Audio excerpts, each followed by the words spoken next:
Arena at the BJCC in Birmingham, Alabama. The start time on Fox is 8 p.m. Eastern, 5 p.m. Pacific. The opening bout on Fox is a terrific one.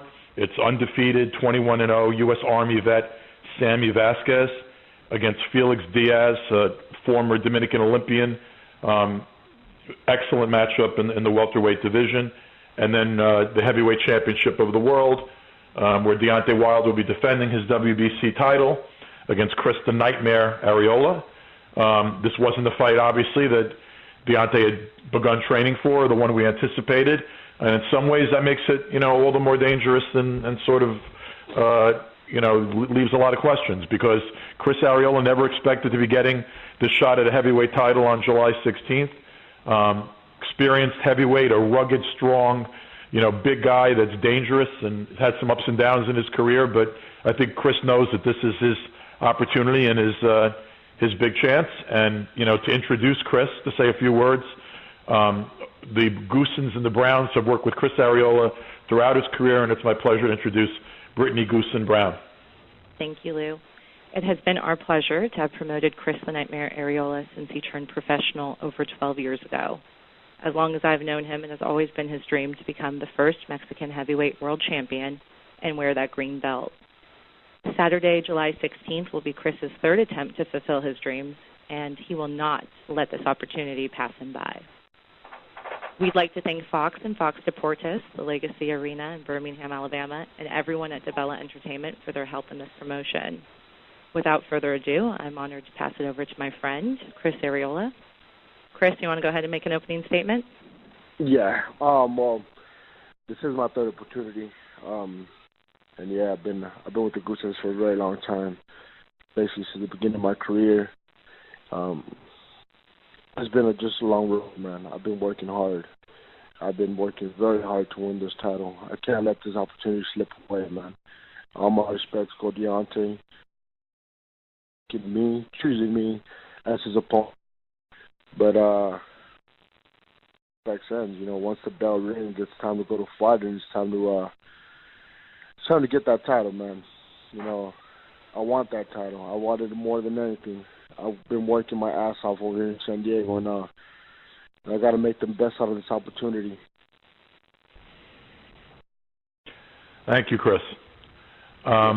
Just before I introduce Deontay to say a few words, I just want to note that Chris's trainer, Henry Ramirez, will be on the line when we open up the questions, and so will JD's, Deontay's trainer and co-manager. So those gentlemen will be on the line if you want to ask them any questions when you're asking Chris and Deontay.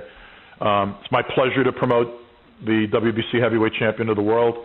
I think one of the signs of a true professional and a real champion is to be able to roll with the punches literally and figuratively. And this has been a period where it's been hard for Deontay. He's had to roll with a lot of punches and a lot of things that were outside of his control. July 16th, he's putting the heavyweight title on the line again against a very, very tough customer who knows it's his last chance. So this is a big night for Deontay Wilder and his fans, and it's my pleasure to introduce the WBC heavyweight champion of the world, one of the most charismatic, hard-punching, and most approachable heavyweight champions we've had in a long time, Deontay Wilder. How you guys doing? It's less than a week away from the fight, and I'm getting excited, man. I'm always excited to fight. I was born to do this, and the closer you get, the more eager and excited I become, ready to get in the ring and do what I love to do, and that's knock out people. I've been blessed with God-given power. I don't have to work out a day in my life, and I wake up in shape. They're just God-given right there, and I thank Him for that. And I'm just ready to put on another show for my city, for my state of Alabama. We done came a long way with the first off going to the Olympics, then getting a commission to have professional sanctioned bouts here, and bringing attention to the sweet sport of boxing into my state. And we're still climbing. It's been a long process. It's been a strong and long days, but we're here and we're making it better. People here, they yearn for when the next fight. We want to see the next fight. We want to see the next championship fight. And I bless people over and over again, to see many shows here throughout the state of Alabama, and it became a hot thing now. And I'm looking forward to the BJCC with fans all over the world. It's going to be not just Alabama. It's going to be my fans. It's going to be Chris fans. It's going to be fans all over the world that love boxing that's going to attend, and that's what it's all about. All levels of classes coming together, seeing a great event come July the 16th, and I'm looking forward to it. I can't wait. And, I need a stress reliever because I've been under so much stress, so I need something to hit, and I can't wait till July the 16th to get this stress reliever off me.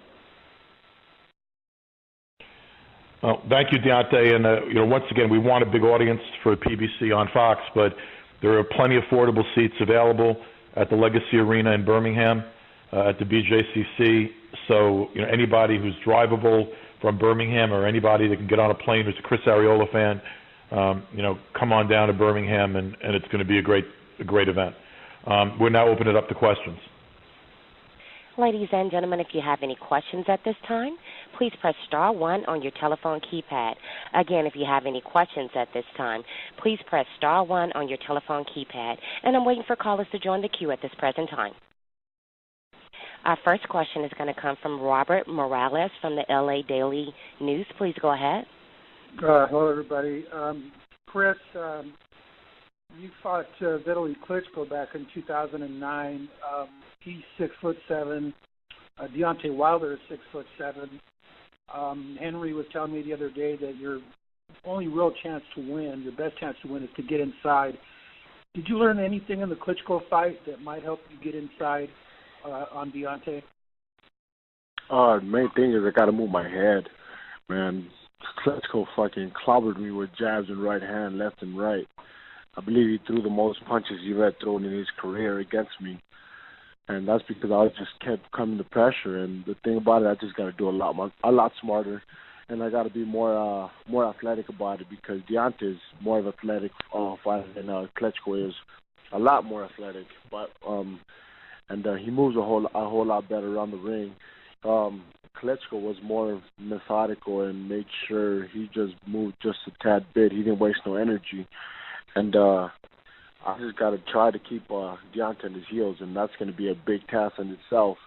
And just come behind a smart jab and not get caught with that just dangerous right hand he has. Gotcha.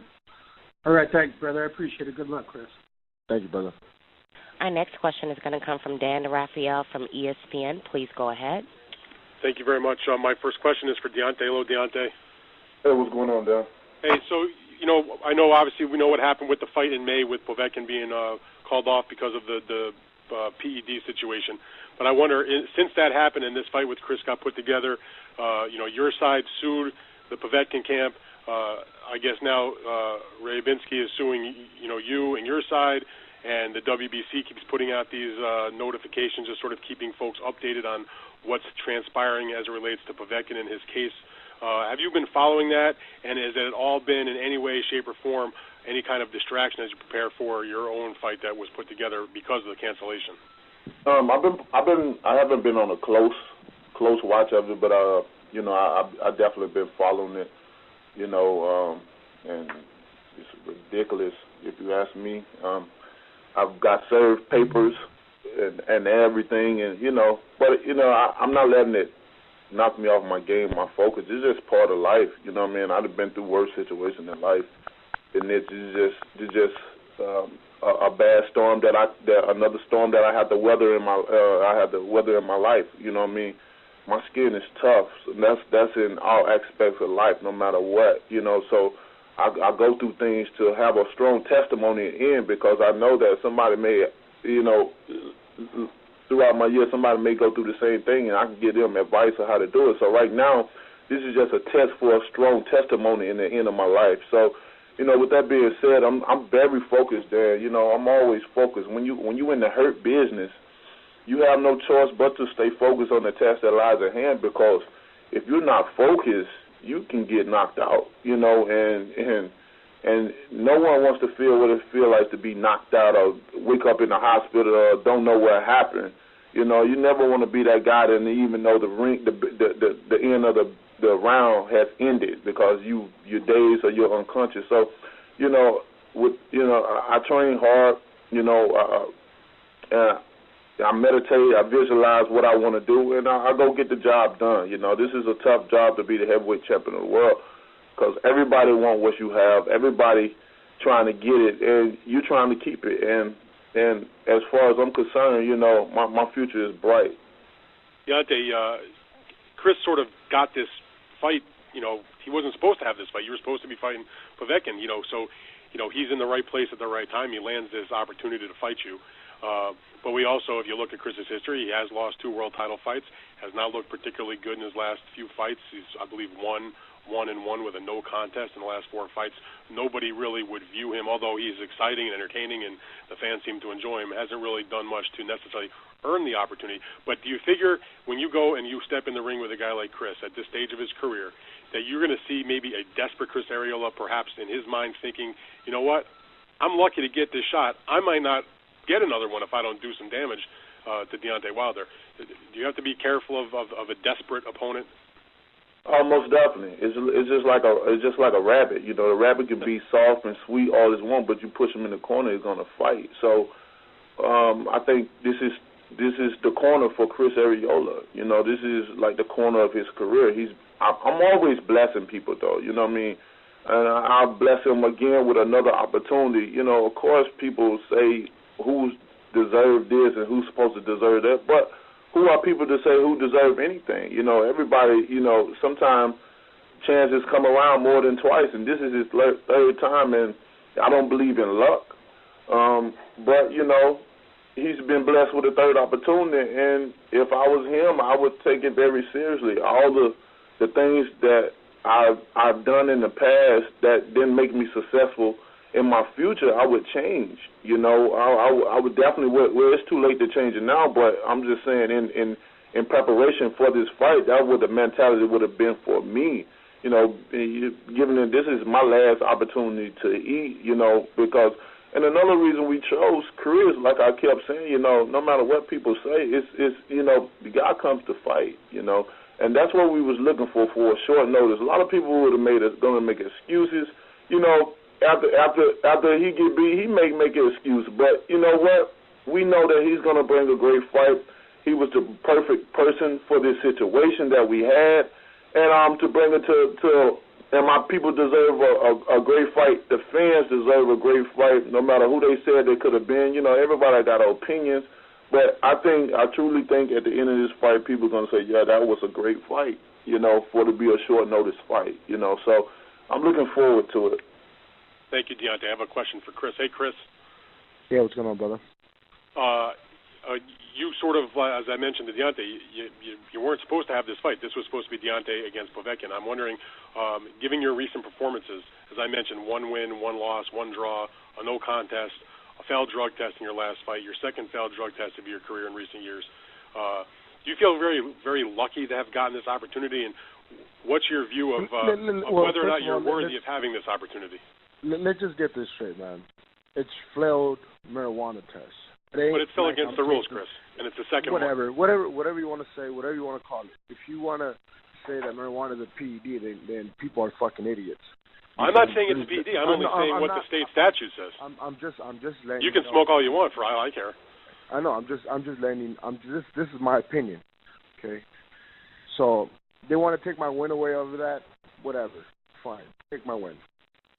I don't care. Do I deserve this title shot? No, I don't think I do.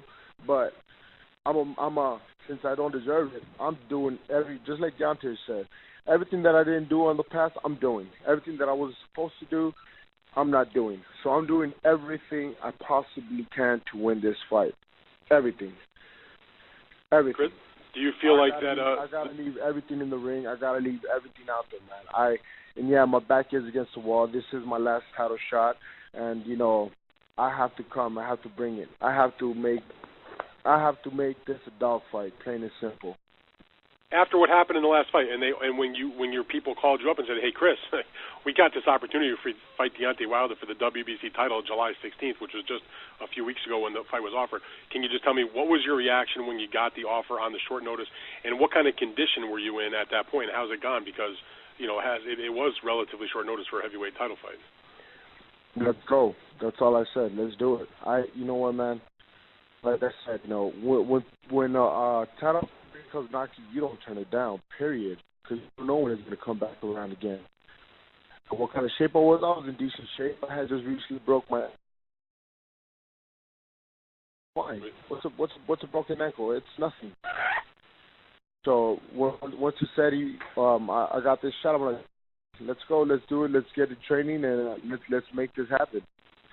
Man, I respect Deontay, and thank you for giving me this opportunity.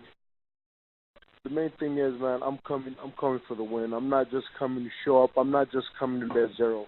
I'm not coming just to get paid. That's not me. I'm not that guy that comes to get paid. I'm coming for that title. I'm coming for that win. I don't even know what I'm getting paid for this fight. I don't even know. It wasn't even told to me. I don't care. Money's not the part. My part is I want to win this fight.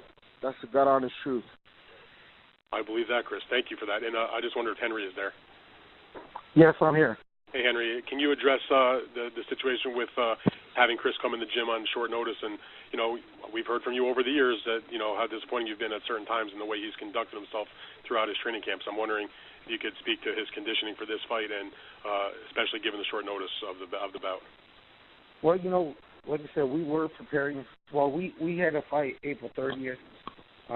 Chris fractured his ankle in early March, and he'd been cleared for a few weeks already, and he'd done some light training.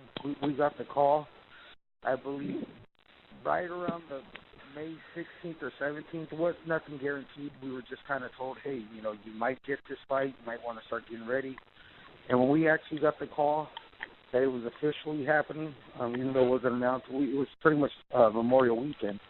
So we had already started training, just having a heads up that we may get the fight. So camp's been great. We're here in San Diego. As a thing with Chris always, when we get him away from Riverside, it gives us the best chance to win. And he's done well here. He's working with conditioning coach B.B. Hudson also. And we've had a good camp, great sparring. He's ready to go. We're ready to fight today. All right, great. Thank you very much, guys. I'm looking forward to my first trip to Birmingham, so I'll see you next week. See you then, man. Our next question is going to come from Mitch Aberson from theringtv.com. Please go ahead. Thanks, everybody. I had a question for Deontay. Hey, Deontay, how are you? I'm doing good, man. How about yourself? Very good. Just going back to some of the stuff that led to this fight, Deontay, I know that the WBC has already met with Povetkin and his people about, their what happened with them and their failed drug tests, and the WBC also mentioned that you might meet with them. I mean, do you have plans to meet with the WBC later this month to, I guess to discuss the whole drug test situation? Well,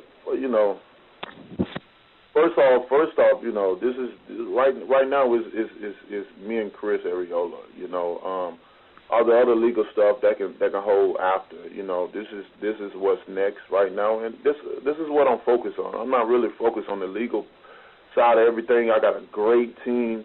I trust in my team, and and I'm just sitting and waiting for that moment where Povetkin have his day as well too. So.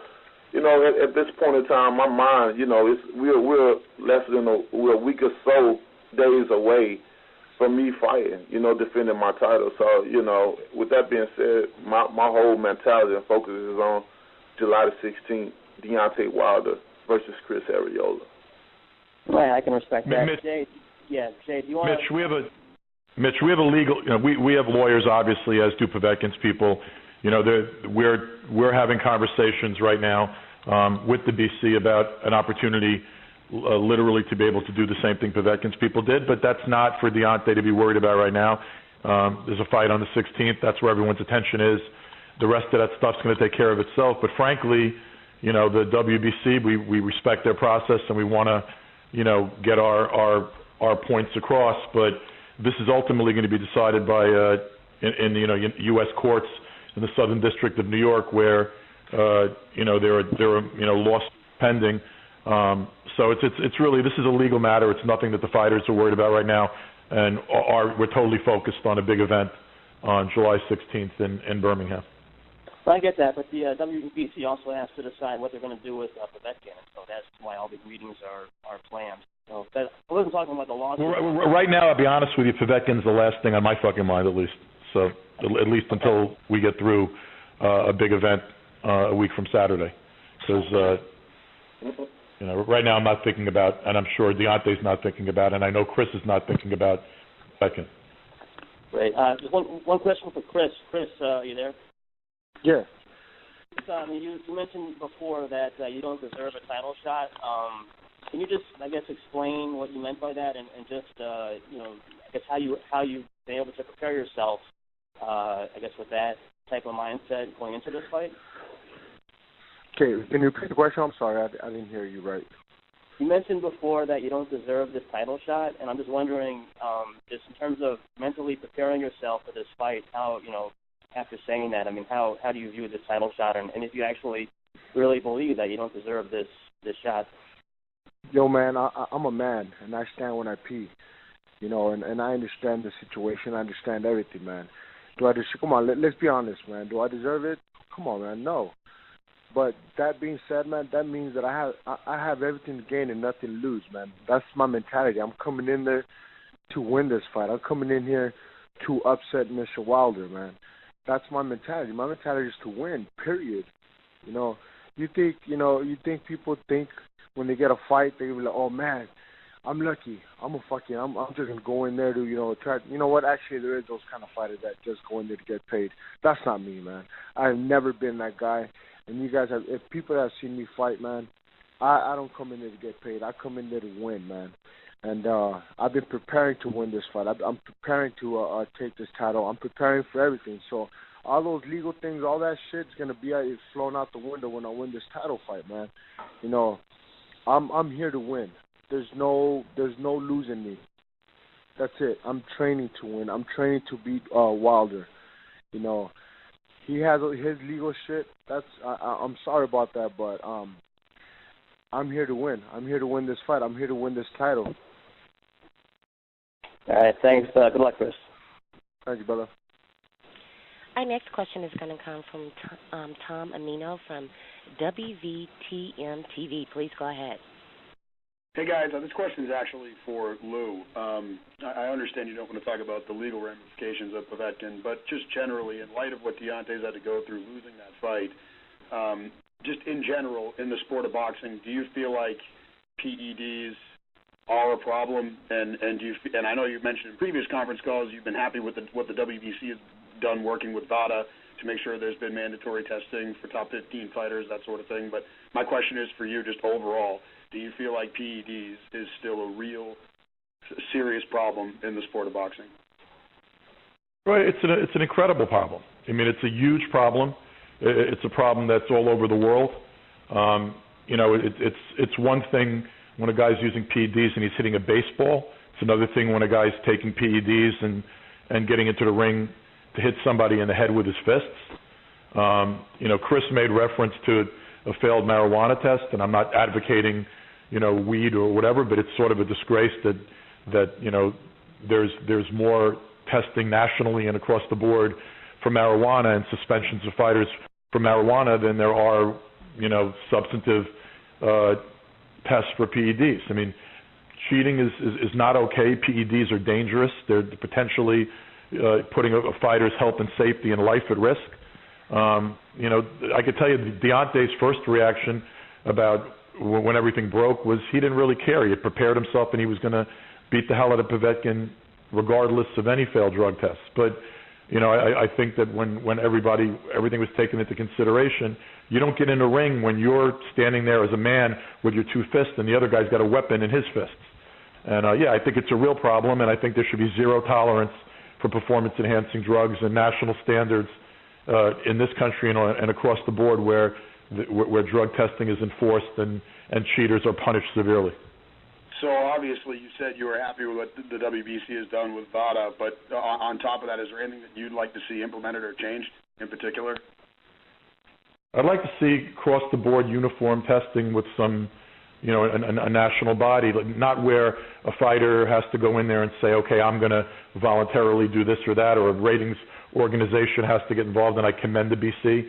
I think that, we're very proud of the green belt and defending it, and the BC's taken a strong stance against performance-enhancing drugs, but it has to be a problem that's policed by all state athletic commissions and perhaps even with a federal law that mandates uniform standards for PED testing throughout the country. And then, obviously there are problems with foreign countries where this type of cheating is par for the course, and that's not okay. That has to be addressed too. So, I mean, in response to your question, it's a very serious issue.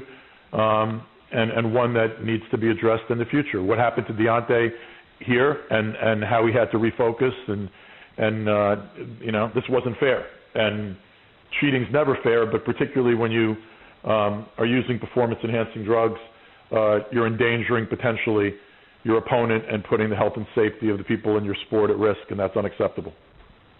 Thank you very much.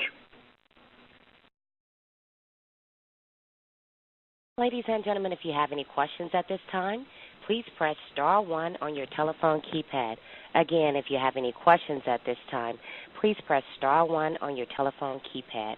Our next question is going to come from Eddie Goldman from No Holds Bar. Please go ahead. Very much. Hello, everybody. First question for Deontay. Deontay, given the unusual circumstances of this fight, it being put together on short notice, it's also on Fox Saturday night when they usually have live sports and get big ratings, so there's a good chance there can be a lot of people watching this. Given that situation and given Chris getting this chance to get this fight, how do you expect this fight to start? Do you expect this to really start fast and in a real action-packed way in the first round?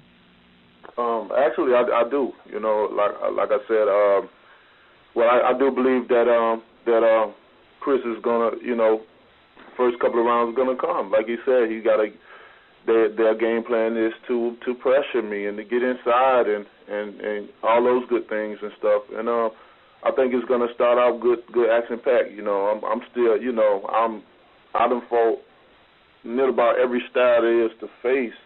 Especially pressure fighters, because a lot of fighters feel the remedy into beating Deontay Wilder is to pressure him, and and over again I've proved everybody that I'm the best. I'm like the best heavyweight in the world to fight going on my back of my heels. People should been seeing that years ago, but I do feel like it's going to be a exciting fight from the first round to the end of the round it may be, so I'm looking forward to it. That's one of the reasons why. Another reason why I keep saying we chose Chris. You know what I mean? We can go on and on about different fighters or go down the list of who was available, who could have been a potential, but I really feel in my heart that we chose the right person, and he's never been in a board fight, and my fights always be exciting. So when you get two fighters that fight with their heart, that do it for the legacy and, not really for the money, because the money is a part of it. You know what I mean? It's just like when you go out and take pictures, it's part of the business, it's part of the game, The money is part of it. But, when you get two warriors that's fighting for the legacy of it, man, it's made for great boxing, for sure. So I'm looking forward to the action-packed, whether it's from the first round to the 12th. I'm ready to prepare for anything. How much during the time when you're immediately preparing for the fight in the last couple of weeks do you focus on the news, the other news about Povetkin, the WBC, other stories in the heavyweight division, or do you just sort of, cut all that stuff out and just think about the fight ahead of you?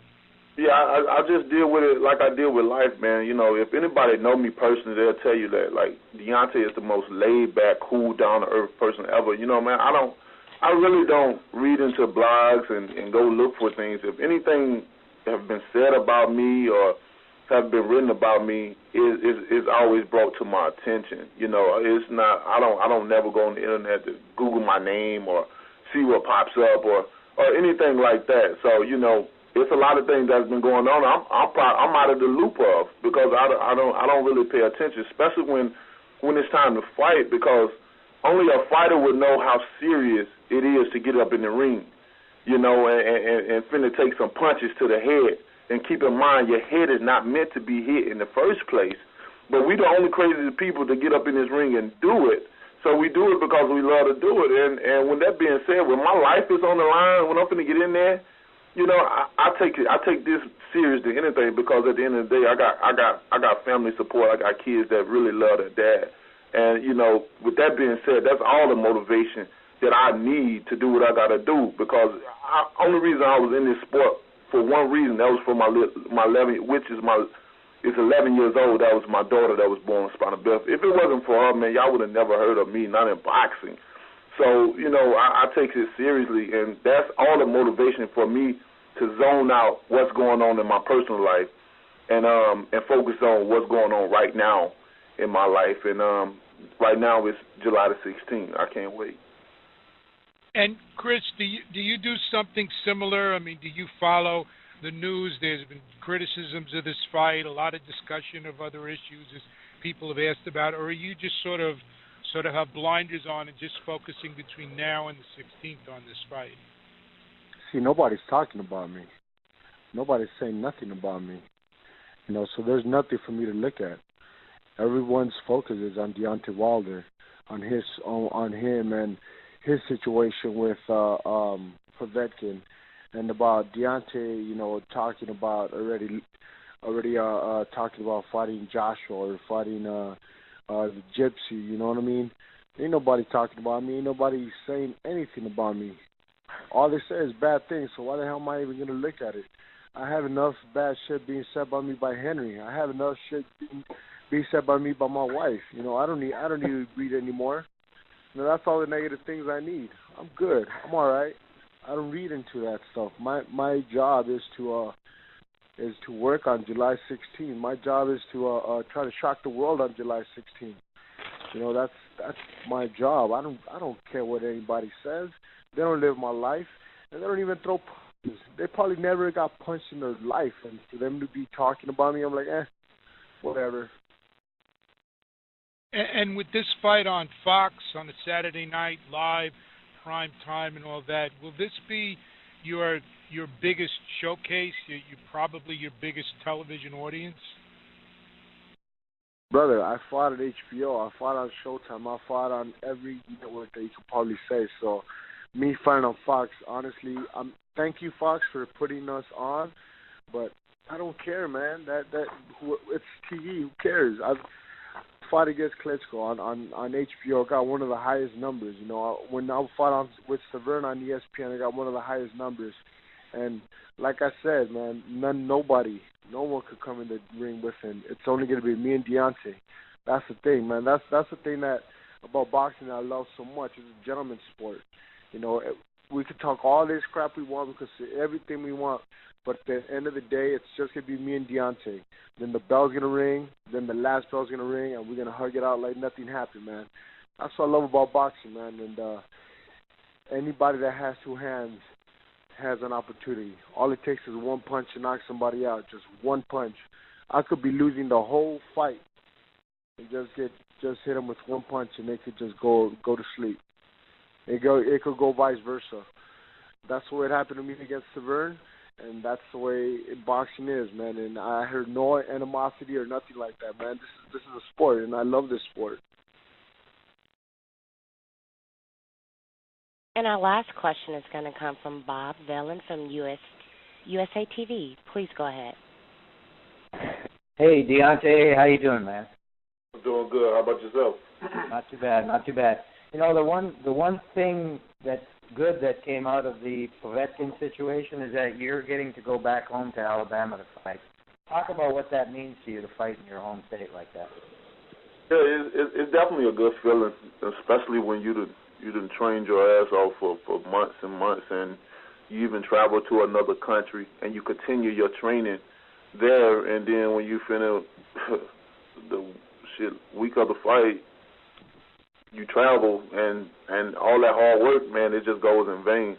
Really, it really hurted my heart to the fullest because of me being in love with this sport and never really, never really thought of something would happen to me like that. I never thought about that. I was like, you want to fight, you're gonna fight fair and square, but one of the decisions that we made to why we want to stay home because of all that traveling, because of working so hard for nothing. That takes a toll on just a person itself to travel so many miles. I'm the fighter, and it stressed me out. And even with my team, the ones that don't even get in the ring, everybody, my whole team, everybody was drained, from that situation. And I don't wish that situation on no fighter. But for us to make a decision to stay at home was the perfect choice because I didn't want to touch another plane. I'm staying at home.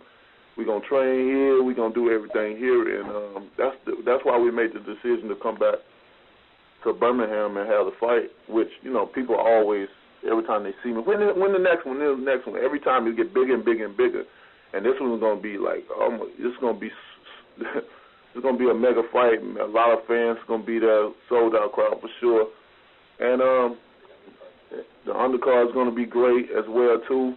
It's gonna be a fun-filled environment and an action-packed fight. Like I said, the fan is definitely gonna enjoy this fight. People can, it's easy to say express your opinion now because you don't know what awaits. You don't understand how it's gonna be. Even in recent fights, look at my fight with Eric Molina or my fight with Johan Duopa. A lot of people, like, they just degraded them, man. They called them bums and who are they? They know I never heard of them. This is people though, because if it was a price on you to express your opinion, a lot of people wouldn't say nothing. They wouldn't because they couldn't afford it. So with that being said, people just have to wait and see things. They just can't jump the bat because he didn't do this, he didn't do that. It doesn't matter. This is the fight business. You just never know what can happen. And I think it's really going to be a great fight, and it's going to be a win for boxing and a win for the fans of boxing. And it's going to be a win for my state. So, I can't, like I said before, I can't wait. It's a week and less than a week and a half away, and it's almost here, man. So I'm excited. Yeah, well, you know what? I think both you and Chris are always in exciting fights, and that's what fans look for, and hopefully the fight on the 16th will be the same thing. So best of luck, man. Take care. Thank you. Same to you. Thank you. Thanks, Bob. And, we mentioned an undercard, Deontay, a few minutes ago. There's going to be a tremendous amount of talent on this undercard, from up-and-coming star Erickson Lubin to heavyweight Gerald Washington, to Ryan Martin, and a load of young kids from the Alabama area. It's going to be a great card from beginning to end. Again, the co-feature of Sammy Vasquez versus Felix Diaz is a terrific matchup. PBC on Fox, 8 p.m. Eastern Time, 5 p.m. Pacific Time. The Legacy Arena at the BJCC. We hope people come out, buy tickets. I think it's going to be a tremendous crowd. For the press that comes out, we're going to go out, get some barbecue, some Southern hospitality, and you'll see what it's like to be in Deontay Wilder country. Thank you for all joining us, and we hope to see you in Birmingham, Alabama on July 16th. Thank you, ladies and gentlemen, for joining. This completes your conference call. You may all disconnect and have a great day.